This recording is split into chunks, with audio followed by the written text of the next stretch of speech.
This is ALBrooks, and this is my price action trading course. This module has to do with taking profits. You need a plan to manage a winning trade, and you need to protect your profits as you let them grow. You also have to take profits before they disappear. The tools that you use, first of all, you begin with a protective stop. Next, you trail the stop as the market goes your way, and you can also use break-even stops. You want to take profits before they disappear. You need goals when you entered the trade originally, and you adjust your goals once you see the strength of the move. When you enter a trade, if the goals are really not all that clear, rely on defaults. For example, you'll put an initial risk beyond the signal bar.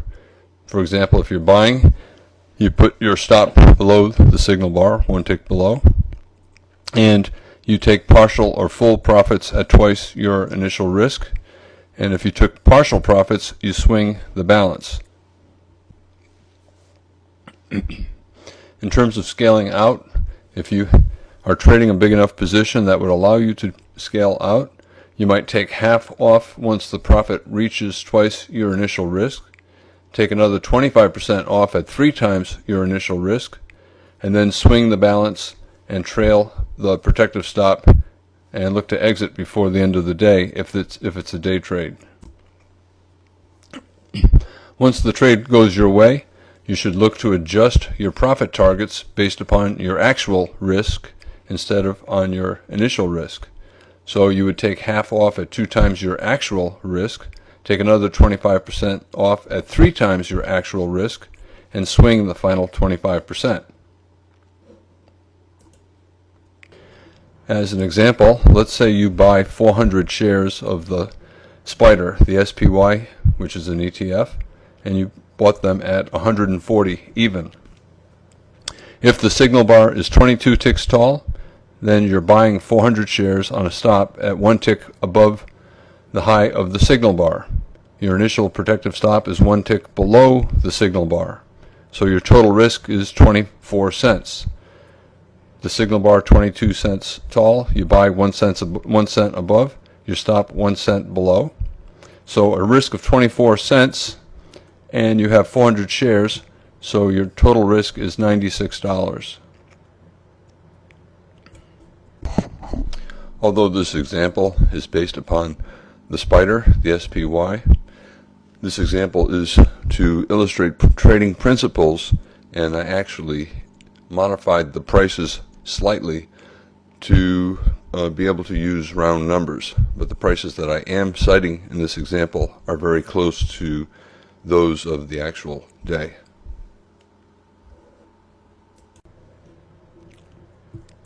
Here's an example. You have a gap down with a very strong bull signal bar. The signal bar is 22 cents tall. If you're buying on a stop, you're buying at 1 tick above, and your stop is 1 tick below. So your total risk is 24 cents, 24 ticks. You set up your initial targets based upon your initial risk. Your initial risk is 24 cents. 2 times your risk is 48 cents, so you take half off at 2 times your risk. 3 times your risk is 72 cents, so you take another 25% of your trade off here, in other words 100 shares, and then you would allow the final 100 shares to continue in the market as long as the trend continues, relying on trailing stops below the most recent high or low, and you try to exit right before the close.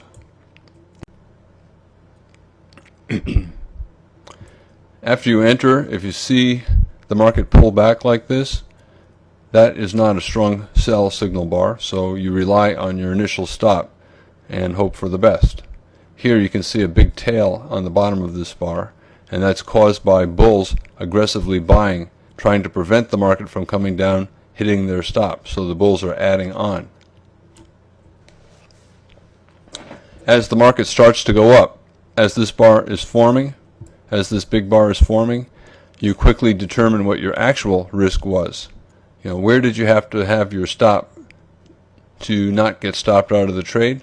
Well, if you bought here and the market started to turn up here, you would not have been stopped out if you had your stop one tick below the low of this bar.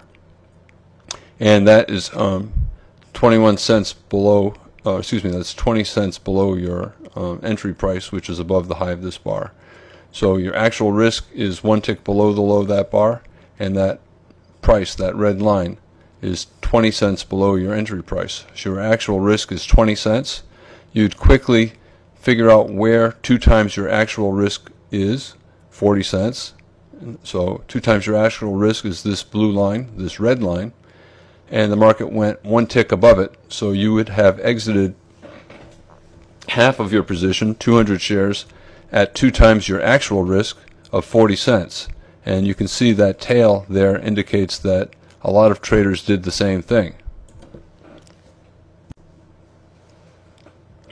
So the market rallied to 140 and 40 cents. It reached the minimum target of 2 times the actual risk, or 40 cents. You take half off, 200 shares at 140.40 on a limit order, and you have so far locked in $80 profit. 40 cents times 200 shares. You have 200 shares remaining. If you get a possible sell signal, you could either exit your remaining 200 shares and look to enter again later, or you could continue to hold and rely on your protective stop. Okay, so after you took off 200 shares, you have 200 shares left. The market did not reach 3 times your actual risk, your second profit target, and instead it developed a wedge shape and a failed bull breakout. So this is a possible place to exit. I don't know about going short. I would not. I think the market's always in long. However, the stop for an always in long position, a swing trade, is below the most recent higher low. So it would be below this bar, which was where you moved your stop after the market turned up. If you do choose to exit here and the market sells off, you can always look to re-enter. This is a reasonable thing to do. It is reasonable to exit here because of the wedge shape. We may get a pullback. In fact, the bears developed a very strong breakout. So you could have exited there, or you could have held, and we have 2 legs down, 1 and 2, which is common after a wedge. But look at this bear breakout. What kind of follow through did it get? It got a very strong bull reversal bar. So that is a failed breakout setup, a failed bear breakout setup. The market fell to below the entry price, so it would have stopped out weak bulls who moved their stop to break even too early, but it would not have hit a stop below the bottom of the bull spike. Very often when you have bull trends that don't look particularly strong, you get a very big sell-off, but it does not hit a stop below the bottom of the spike. And this was probably a sell vacuum test of the weak longs, the longs who put their stops at break even. The market quickly came down, wiped out those stops, and reversed up. Okay, so we have a wedge and 2 small legs down, and a bear breakout and a signal for a failed bear breakout. This is a pretty good looking buy signal bar, and if you understand what's happening, that this might be simply a sell vacuum to wipe out weak longs, it's a reasonable buy signal. It's also a higher low major trend reversal. We had a bear trend, a strong rally, and then a 2-legged sell-off and a strong reversal. So if a person was flat at this point, for example, if they exited up here, this would be a good place for them to re-enter for a swing long. Some traders, if they took half off up here, they might put their second half back on. So for example, some traders might buy at 1 tick above the high of this buy signal bar. In the example that I'm giving, I'm going to rely on the original entry back here and not discuss a second entry over here. If the bull resumes, okay, if we start to rally again, at that point I personally would move my stop to break even. I don't want the market to hit the break even stop once, rally strongly, and then come back and hit my break-even stop a second time. That's not the way I want the market to behave if I'm looking for a swing long. And every time the market tests the high or goes to a new high, I'll trail the stop up to below the most recent higher low. So for example, when the market runs up here and tests the high, I would move my stop to below this low. When the market comes up here again and tests the high, or maybe up here after it actually goes to a new high, I would trail the stop up to below this most recent higher low. If this is a bull trend, I want it to keep forming higher lows. Right now it is a bull trend. It's forming higher lows, not quite forming higher highs. We finally got one here, but it's also a trading range. So at the moment we don't know if this is going to remain as a trading range or if we're going to continue up in a bull trend. We're just below the target for the second exit, and we're getting a bear reversal bar. So that is a problem. Traders will probably look to exit below this bar, especially since it could be a failed breakout above the top of a trading range. This pink box shows that we're in a trading range. We've been sideways for hours. And I think most bulls would exit below this bear bar. So if the market falls below this bear bar, the bulls will just exit. Bears might short because it's the top of a trading range. The rally up is not all that strong. We've had selling pressure on the way up, and it is a reasonable short.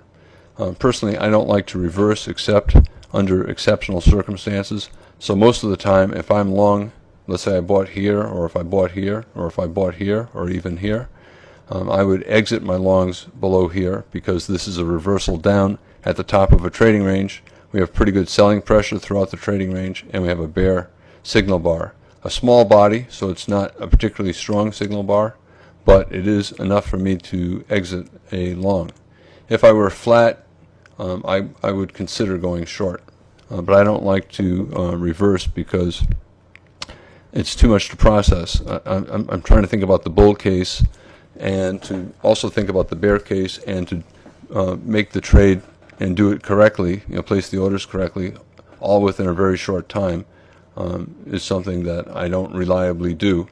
So I'd rather, if I'm thinking about getting short, I'll get out of my long over below this bar and then wait a few bars to see if there's another sell signal and then take the second signal. Okay, over here, the market did not trade below the low of this bear signal bar. The market had a little inside bar here, and instead of going below it and below the bear bar, it found buyers right at the low of the bear reversal bar. So that's a sign of strength by the bulls.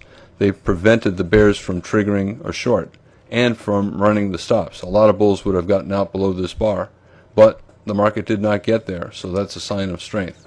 The market went a tick or so above the 3 times the actual risk, so bulls can take off another 25% of their position, 100 shares, at 60 cents profit, and then trail stops below the most recent higher low. So you take another 25% or 100 shares off at 140.60 for 60 cents profit, which is $60. 60 cents times 100 shares, 6,000 pennies, that's $60 profit. Okay, this is the last bar of the day, and we're still rallying, and most bulls would get out right before the close. They might get out here on this weak bear close after a possible exhaustion, but let's say you exited right before the close. You would have exited with 85 cents profit on your remaining 100 shares. You would hold those 100 shares until the market was no longer always in long, or until there was a sell signal, or until the market hit your trailing protective stop, or until moments before the close of the day, which is what we did in this particular case. So when you took your final profits on that remaining 100 shares, you made $85 on that final 100 shares. Your total profit is $225. Your initial risk is $80. Remember, you had a 20-cent stop and 400 shares. So on your first 50%, your first 200 shares, You made $80. You exited at 140.40. You took another 100 off at 140.60 for another $60.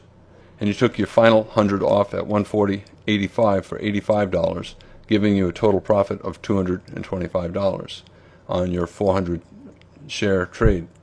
Well, let's say you were a little richer and had a bigger account. So instead of trading 400 shares, you traded 4,000 shares.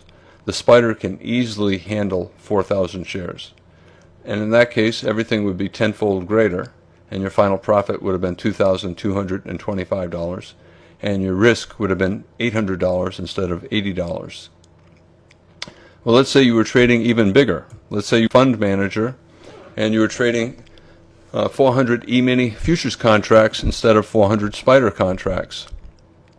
Then everything would be substantially larger, and your final profit would have been over $100,000, and your initial risk would have been $40,000. And the E-mini futures market, the futures market can handle 400 shares. That is not an unusually big trade for the E-mini futures contract. Sometimes when you're in a position, a swing, your profits grow very large, very fast. You always have to keep your dollars at risk below your maximum. You have to reduce your position size based upon your current stop. You keep trailing the stop up, but as the market gets further and further from your stop, let's say in a bull trend, the market keeps rallying, your risk is greater. Every now and then you'll hear someone say, "Oh, it's okay, I'm trading somebody else's money." You're not trading somebody else's money. You're trading your money. Once it's in your account, it's yours. And trade it like it's yours. And keep your risk, your maximum risk, the same. Don't increase your risk. So for example, let's say your normal risk is 20 cents in the spider, and you normally trade 500 shares. So your total risk, maximum risk, is 1,000 ticks. Do not risk more if the profit grows. For example, if the market rallies and you're long, and your trailing stop is now 40 cents away, that means you're risking 2,000 ticks instead of 1,000 ticks. Take half off to get your risk back down to 1,000. You can always put your full position back on, the other half back on, during the next signal. But at the moment, your risk is 2,000 ticks, and your maximum risk is 1,000, so you have to take half off. Here's an example of what I mean. So if you buy here, and the market starts to get very far above your trailing stop, take half off.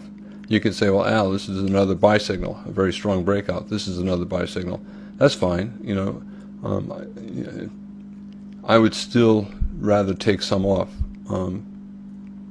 because when you have a profit and your risk is getting big, it's always better to take some off because you don't want to take a chance of giving it all back. So let's say at the close of this bar, your stop is here, and let's say that comes out to a risk of 1,500 cents, 1,500 ticks, and your normal maximum is 500. I would take 100 or 200 shares off. And let's say the market gets up here and you trail your stop here.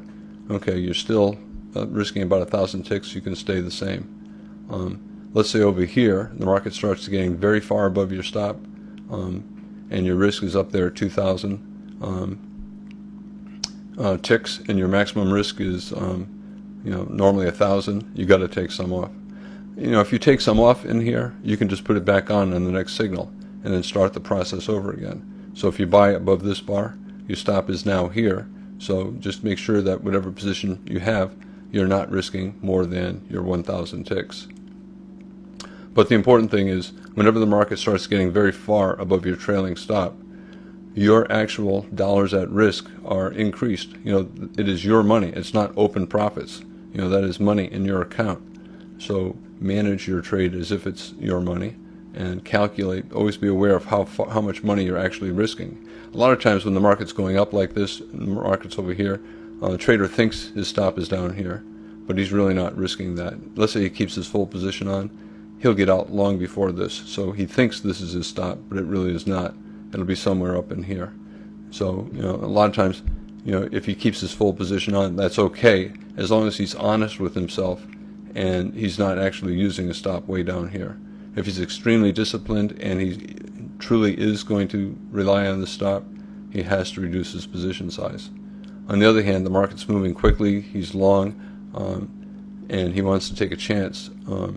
That means even though he might tell himself his stop is here, it's really not. He'll probably get out here if he has his full position size on. If he reduces his position size, he might get out down here. Key point is just keep the total dollars of risk within your comfort zone, and if your open profits are growing very big, either reduce your stop or reduce your position size, because you don't want to go beyond what you normally risk. Let's say you're talking about a possible very big trend. You have to adjust your goals. You have to you can use a default protective stop and a default position size, but don't use your default targets. You have to adjust your targets if you're looking for a really big trend. If that's the case, if you have an average size signal bar, so you have an average size stop, but you think the profit may be very large, but you're not sure what the profit target should be, don't place the profit taking limit order when entering the trade, or place the order very far above your entry price if it's a bull trade. If it's a bear trade, put it very far below the entry trade. You want to wait to see if the move is as strong as you think it will be, and if it's not, then use your default profit taking at 2 times the risk. Let the market dictate where you should take partial profits. Instead of trying to take partial profits at 2 times the initial risk, if this looks like a potentially very big move, you could take half off at 2 times your risk and swing the balance. But if it looks like it's going to be a very big move, you can move your profit target for your first half to substantially bigger, and rely on the price action to dictate where you should take profits.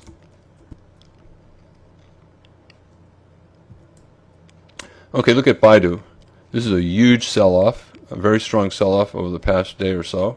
We have a very strong bear spike, 3 strong bear bodies, 5 of the first 6 bodies over here in this spike were bear bodies. And we have a wedge pullback to the moving average with a very strong signal bar at the moving average. You could bet on a potentially very large move. Your initial stop would be above the high of the signal bar. You'd enter 1 tick below the low of the signal bar. You could, if you wanted to, take half off at 2 times your risk, or you could wait to see just what happens here and then place a profit-taking limit order.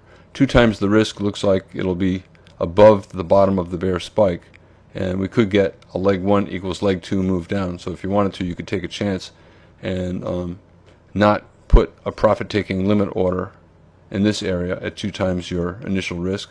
Instead, put it down here or off the screen and wait to see how the market behaves. And if it's not falling too quickly move it up to 2 times your risk. If it's collapsing, you keep it down here and even drag it down further. Okay, so if you're going to use your defaults, your initial risk at 1 tick above the high of the signal bar. If the signal bar is 30 ticks tall, your risk is 32 cents. You entered 1 tick below, your stop is 1 tick above. Okay, you took the short, and you have a very strong pullback, possibly a failed breakout, possibly a higher low major trend reversal. We have a bear trend, a pretty good move up, about 10 bars, and the bears tried to break the market out, and instead it might be forming a higher low major trend reversal. Could you buy this? If I were short, I would not be thinking about going long. I would be relying on my initial stop for my swing, and I would be holding short. Now at this point, what do? If you are already short, you don't do anything. If you bought above this bar, this would be a big problem for you. You have a bull breakout, but immediately a failed breakout possibility on the very next bar. So the bulls would probably get out below that bar. Traders who are totally flat, they see this as a double top bear flag with a very strong signal bar at the moving average. They would go short at 1 tick below the low of this bar. If you're already short, you might add to your position if you feel particularly aggressive. Still not much going on. Not a strong entry bar, not strong follow through. Okay? If you were going for an initial target of 2 times your initial risk, that would be 64 cents down here. You could also adjust it based on your actual risk, but it's not much different. Your actual risk, once this bar formed, you would assume your actual risk was to 1 tick above the high of this bar. It's just about the same as your initial risk. You could switch over and exit at 2 times actual risk. You could keep it at 2 times initial risk, or you could take a chance that you'll get a very strong leg 1 equals leg 2 move down and not exit until you see more of the move.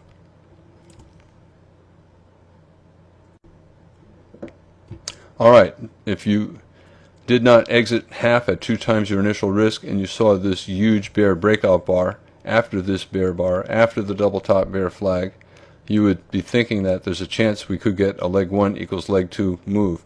And if you saw this, you could take some off here, maybe take off 25% instead of 50%, or you could keep dragging your profit-taking limit order further down to see if we quickly get a leg 1 equals leg 2 move down. Regardless of what you're doing with your profit-taking limit order, we have a very strong bear spike. I would lower my protective stop to above the top of the spike, maybe even to above the top of this very big bear bar. Okay? When the probability of the move is high, here we're in a very strong bear trend, so we're probably going to fall further. So your probability is high. You're pretty confident, 60% or more. You can take some off or all off at only 1 times your risk. The trader's equation is positive when the reward is equal to the risk when you're confident of the move. Here you look at that chart and you say, yeah, it's falling. I'm confident it's going to fall more. When that's the case, the probability is high. You can go for a reward that's equal to your risk instead of twice as big as your risk.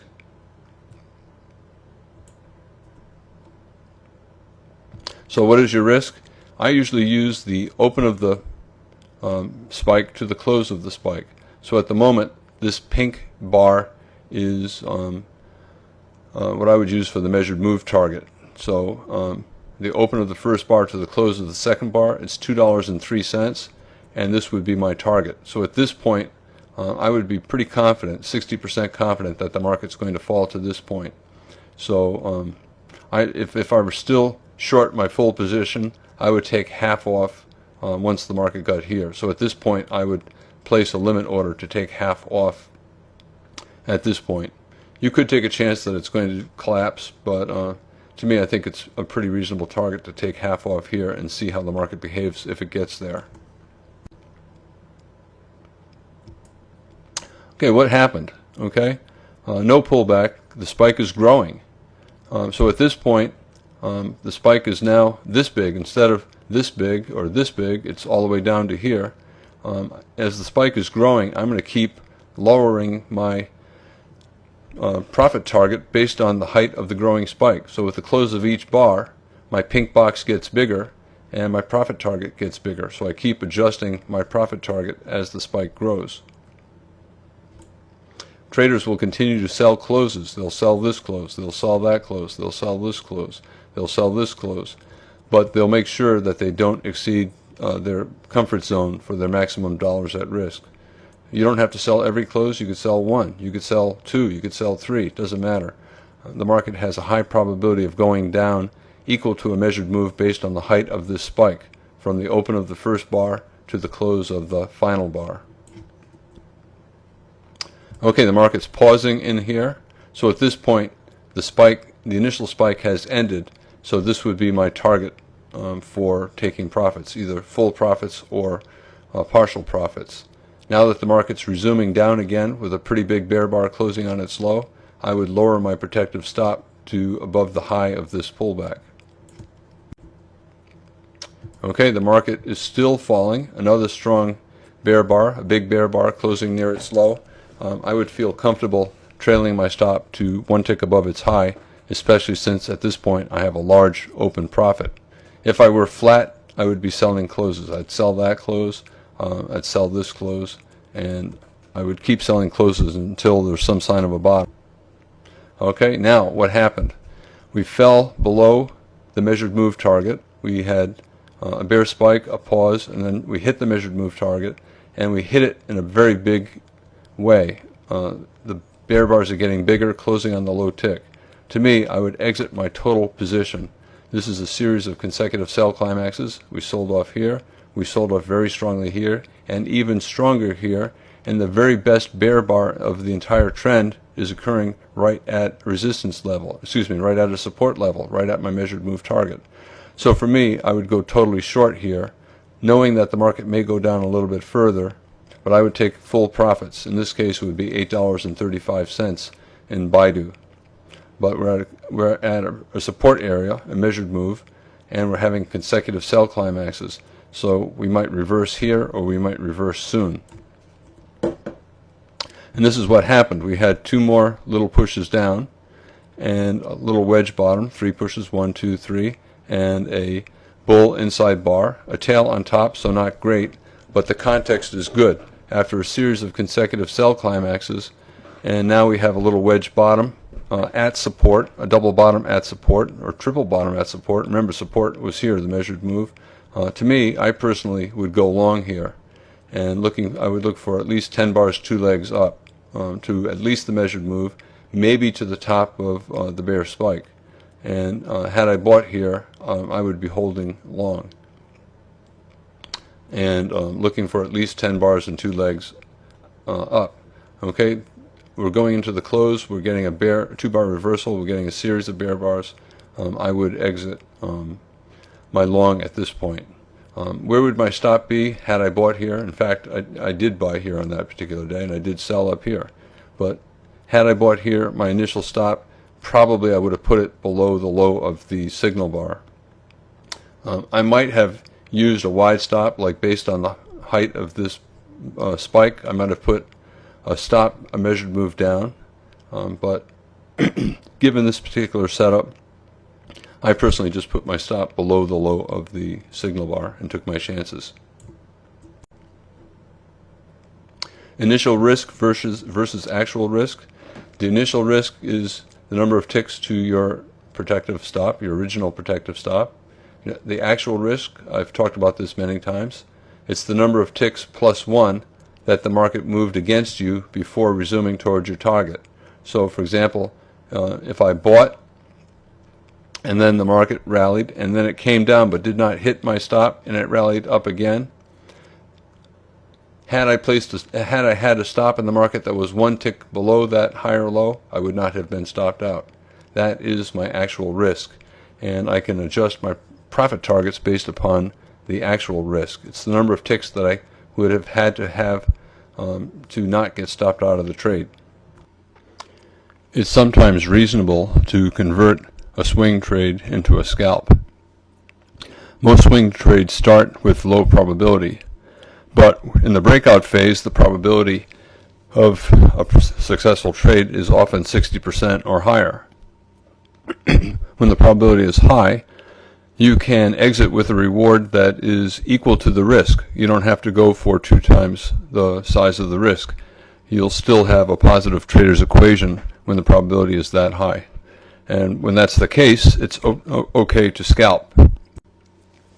An example, let's say you have a bull breakout late in the day, and you start to see some evidence of two-sided trading, and you're not certain that the market will go far enough your way before the end of the day, or if it'll pull back first. However, you're willing to take a chance, and you're willing to rely on a swing stop. Then you go ahead and you buy it as a swing. If the market quickly goes your way, and it reaches a reward that's at least as big as your actual risk, you can scalp out, and that's a mathematically sound thing to do. In the breakout phase, the probability is 60% of higher prices, and if you get that right away, you can scalp out. If it goes against you, either you can rely on the swing stop, or you could add on lower, and if you add on lower, you can look to exit the entire position at your first entry price, getting out break even at your first price and with a profit at your second, or you can just hold and see if you get a big move up into the close. So how do you determine the actual risk? After you enter, you count the number of ticks that the market moved against you before it started going your way, and you reduce your target to that number of ticks, and that converts the swing into a scalp, and it maintains a positive trader's equation. For example, here we have a market that is becoming clearly always in long. We have a strong bull breakout, 3 strong bull bars, and it's getting late in the day. We're in the final hour. So the swing stop for anybody buying at any point and for any reason here would be below the bottom of the spike. This is after a lower low major trend reversal. We had a bear trend and a break above the channel, a break above the trend line and above the moving average, and then a lower low major trend reversal, and now we're getting a lot of buying pressure, a lot of consecutive bull trend bars, and here we're getting large bull trend bars, so the odds are high that the market's going higher. Anyone who buys in here has to rely on a swing stop which is below the bottom of this spike. Okay, at this point, look what happened. We had the doji bar for the failed breakout attempt. The market went 1 tick below and quickly reversed up into an outside up bar. But the market went down on this bar and then up, and down on this bar and went up. So it's a micro double bottom, and a micro double bottom is a small high 2 buy. Any double bottom is a high 2. So you can buy above the high of this bar. But when you're taking that buy, if you're taking it as a swing, your stop is below the bottom of the spike. However, these dojis, and we're near the top of the day, these dojis represent two-sided trading, and it's possible that the market may not go straight up. It may go up a little and then pull back and then go up again. So if you take this buy, you're at first relying on your swing stop, and as soon as it starts to go up, you quickly calculate your actual risk. And in this particular case, the market at most went 2 ticks against your entry price. We had the entry 1 tick above this bar. The market traded 1 tick below the high of the bar, 2 ticks below your entry price. So you would have needed to have a stop 3 ticks away to be in the market as it was going up. I never go for a trade with 3 ticks profit in the E-mini, but I do sometimes go for 4 ticks. So in this particular case, late in the day, I often would quickly place a limit order to exit out 4 ticks above my entry, and I would have been filled. So I would have converted my swing trade into a scalp. Had the market instead gone down, I could have added on 1 or 2 points lower, and then wait for the market to come back to my original price, and then exit the entire position. My first entry, I'd get out break even, and on my second entry, I would get out with a profit.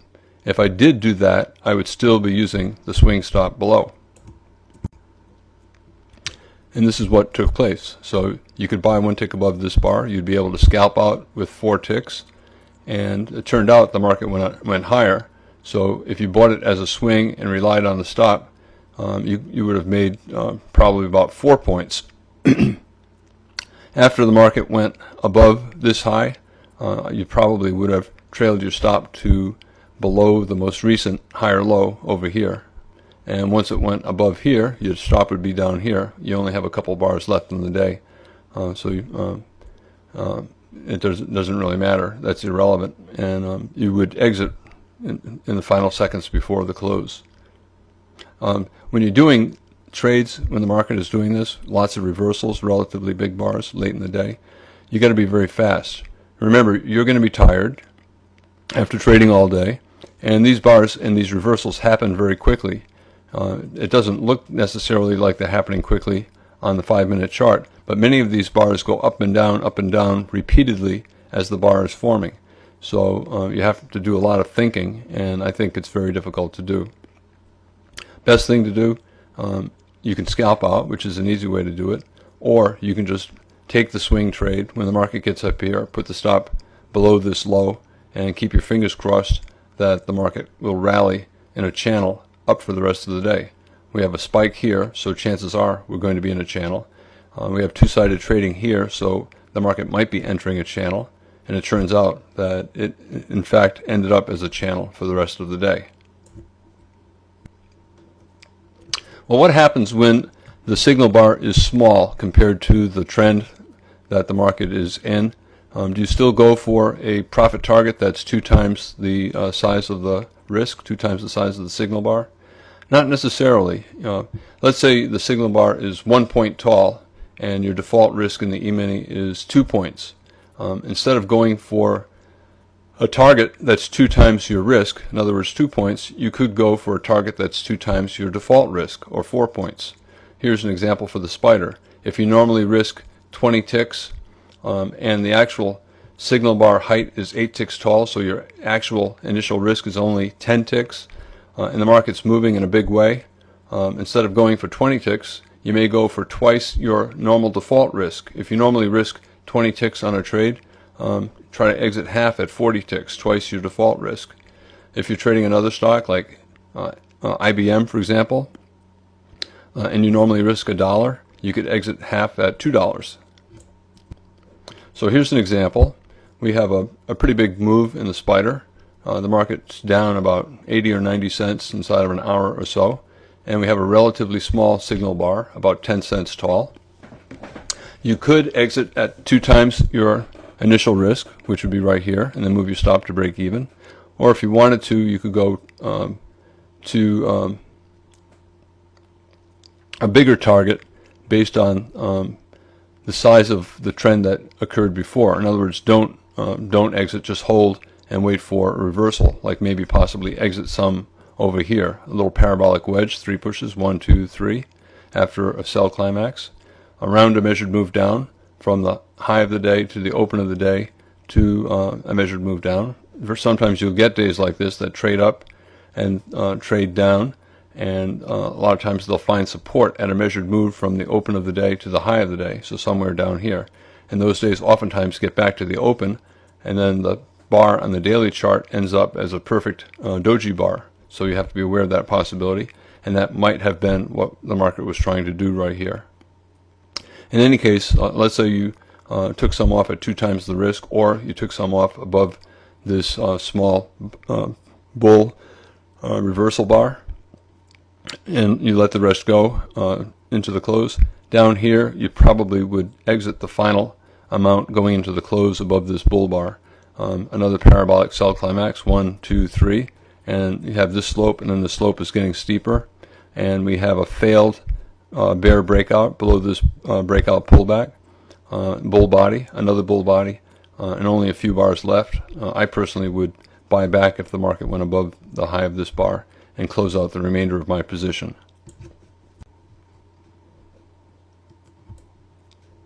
Okay, so let's say in this example your default stop is 20 ticks. Instead of going for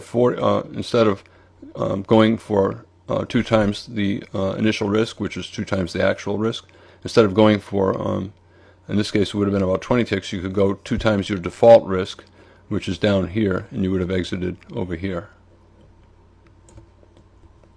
And that's the end of the module on taking profits.